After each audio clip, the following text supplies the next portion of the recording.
how to progress as a new player in the new Torchlight Infinite Season Overrealm, which is coming out on October 10th, 7 p.m. Pacific. Step 1 is to choose your build. I recommend going Blasphemer Thea, which people call Thea 3 because she's the third hero trait released for the character Thea. That's how characters are typically referred to in this game. So here we have Blasphemer Thea. She revolves around dealing erosion damage and hasn't built in explosions.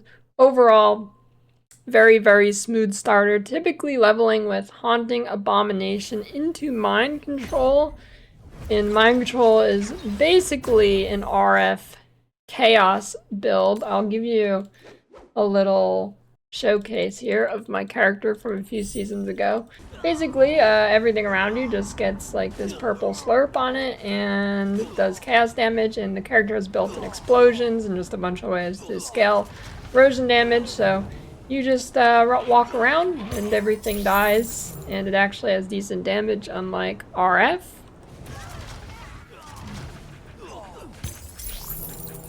And if that is not your style, I will recommend Rosa 2, aka Unsullied Blade, which is what I played last season. She is a mana stacker, attack based, which usually goes Thunder Spike or Ice Spike. My character is Thunder Spike, and I actually haven't gotten a mana stacking build on her yet. I just did a like default attack build. But once you get really into the end game, you go for the full mana stacker setup, which is really tanky and it does a ton of damage. So this is more of an attack-based character. As you can see, it just hits everything all around you. You just hold down your attack skill and it will hit everything on the screen. And my third recommendation is to just go with the new Bing character, Creative Genius. New characters are just usually very powerful. Probably would all start, or this character again, I'm not sure. Step 2 is to get through the campaign. Now, the campaign in this game is actually very fast, doable under an hour, but usually it takes me like an hour and a half, depending on the character. Some are faster, some are slower. Thea 3 is very, very fast. And then once you make your character, you will want to open the menu up here, go to Pro Builds, Quick Builds. Here you can see lists of builds, and usually they'll have like a kind of description, or you can just find a creator on YouTube who will give you a build code, which you can then go here and paste it here, and then it will highlight all the nodes on your passive tree. You can see here they're all highlighted. In my skill tree, it will show you all of the skills you're supposed to get. It gives it like a little blue highlight with the star. And then while you're doing the campaign, you should find a leveling build, obviously, and then just go through each zone. Just basically you just run through them. There's no like annoying quests or anything. You just blast through. And then there's also these treasure troves. This is when you actually stop for a second. Well, you don't really stop, but you go to these treasure troves, and then they have a drop pool of uniques, which one of these will drop at the end of every run. It also gives you a skill point, and it also gives a ton of XP. So I never really think about XP while leveling. If I fall behind, like no problem. You just get to the next treasure trove, and then it gives you a ton of XP, right? So yeah, you just run through every zone, do the troves, boom. Very good feature, very good. Always love when an RPG has a good zone to farm in the campaign. And then just as you get items, you should equip them. You don't really need to craft anything in the campaign.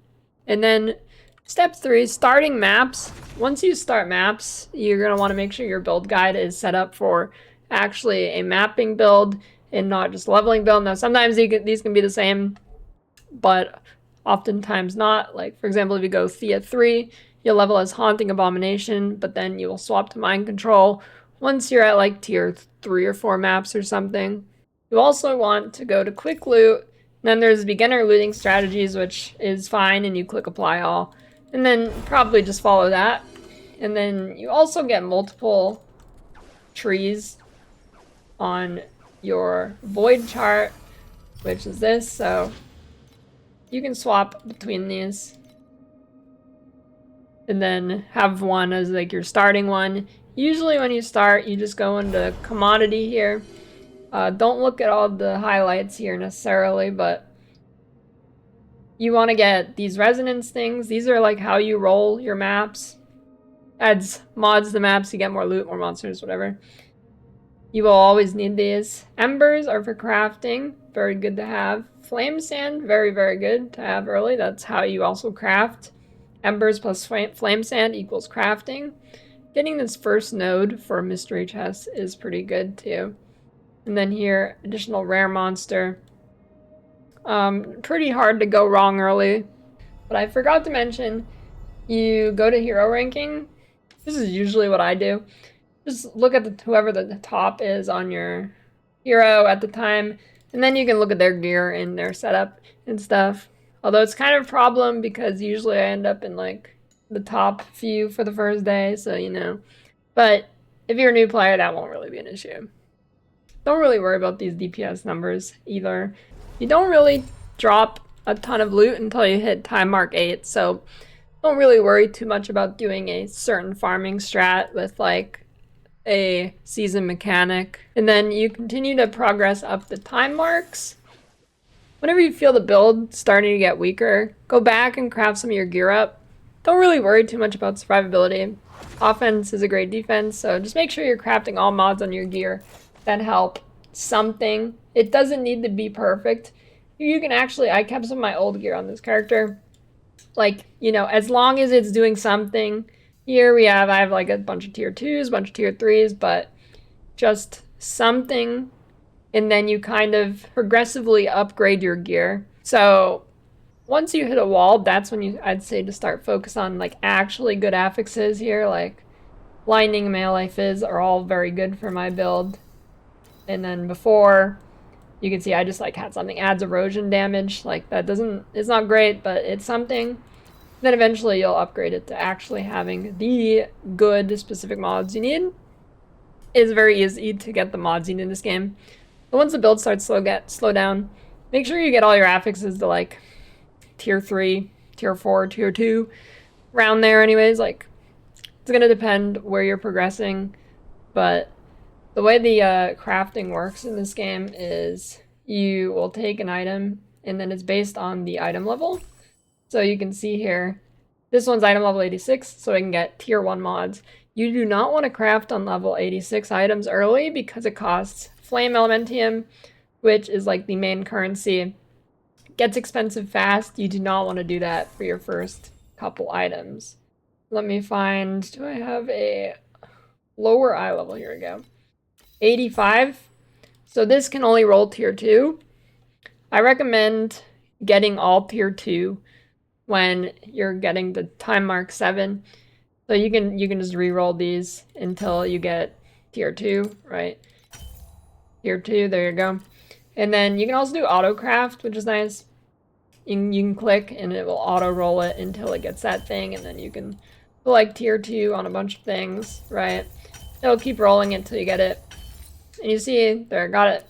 It only costs flame sand instead of flame elementium, and flame sand is like the smaller denomination of flame elementium. It's like 1 to 300 or something. So you get a lot more of these early. So yeah, once your build slows down, make sure your mods are actually good mods. And then once it slows down after that, make sure your mods are actually at a certain tier breakpoint, either tier 3, the earlier you are in time marks, or tier 2 when you're getting up to time mark 7. And then when you want to push into time mark 8, or you're really going to want to push for these tier 1 affixes. Tier 2 is doable, but once you get into like the early time mark 8, you're going to really want to start pushing these tier 1 affixes fast, as the damage will add up very quickly. And if you're not strong enough to do tier 8 and you're really struggling for currency, it is decent to farm beacons, aka maps, these things, to other players, selling them time mark 8 ones. Let's see how much it is. This is like late in the season. So you can see here, I got the price check. You could sell these for like 2 flame elementium. Easy way to farm it early, since you won't be able to do them anyways. So you can sell them and then get your upgrades, get the next legendary or unique item you need, get the next higher base item, you know.